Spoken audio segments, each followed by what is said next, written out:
Shegaon railway स्थानकाजवळ धावत्या ट्रेनमधून पडून एक तरुण गंभीररीत्या जखमी झाला। शनिवारी पहाटेच्या सुमारास ही घटना घडली। या अपघातात तरुणाच्या एका हाताची बोटं तुटली असून त्याची प्रकृती चिंताजनक आहे। मात्र या गंभीर प्रसंगातही शासकीय 108 रुग्णवाहिका वेळेवर उपलब्ध न झाल्याने प्रशासनाच्या कारभारावर पुन्हा एकदा तीव्र संताप व्यक्त केला जात आहे।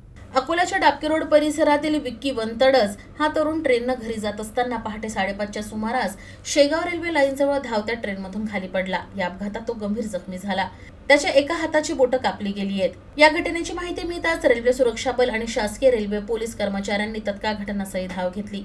दरम्यान सर्वांनी तातडीने पावलं उचलत जखमीला मदत करत शेगाव येथील सईबाई मोटे रुग्णालयात दाखल केलं। इथं प्राथमिक उपचार घेतल्यानंतर जखमीची गंभीर अवस्था पाहता डॉक्टरांनी त्याला पुढील उपचारासाठी अकोल्याला हलवण्याचा निर्णय घेतला।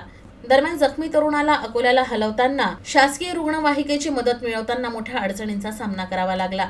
संबंधितांकडून उडवाउडवीची उत्तर मिळत असल्यानं अखेर खासगी रुग्णवाहिकेतून तरुणाला अकोल्याला उपचारासाठी हलवण्यात आलं।